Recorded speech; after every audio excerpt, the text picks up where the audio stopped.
Peggy 18.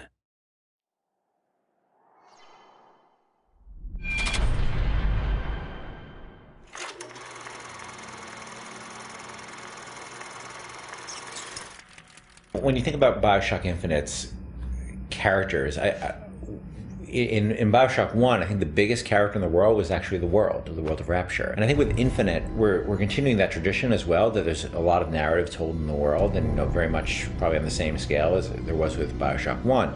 But we also saw an opportunity to bring the dynamic element of storytelling to the characters. And our challenge is, of course, is that we don't have a very presentational medium. I mean, you think about storytelling in a lot of games, you're thinking about going to a cutscene or being locked into place, and that's not something we really like to do. And so we created this character and named two characters, Booker and Elizabeth. One who's a character you inhabit, and the other one is a character that the AI inhabits. Back there at the shop, what you asked me to do. Let's not discuss it. No, what did that thing do to you? If he were to take me back, that's death, Mr. DeWitt. Or something so like it, I cannot tell the difference. Booker is, I think you're going to see him be multi-dimensional throughout the game. Starts off very, very simple, and if you know history at all, he's a former Pinkerton agent, which those were bad guys. Bad guys feared the Pinkertons. And the fact that he was kicked out of the Pinkerton agency should kind of give you a little bit of insight into what kind of guy he is. He's seen a lot. He's done a lot. He's got a lot to make penance for.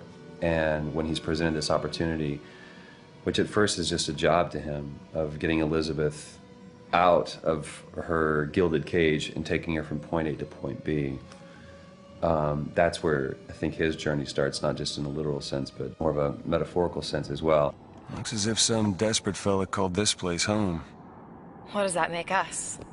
Liz is interesting because she is really coming of age in this story, and she's figuring out what kind of woman she wants to be, kind of getting out of that little girl thing, which has been, even though she's a little bit older, I think being held captive, I mean, I would assume her whole life, or however long Ken decides, she's been held captive by Songbird. That's kind of halted her growth in terms of defining her independence. So she's figuring that out, and she's very sweet, very compassionate, and also very headstrong, which I like that about her. He's in pain. Not for long. I need you to step back. Wait, there's a tear. See, right here. Elizabeth, it's just an animal. I can control it this time. It is too powerful. You won't be able to stop it. I wasn't asking for permission. In terms of what I look for in a voice actor, I look for somebody who can inhabit the role.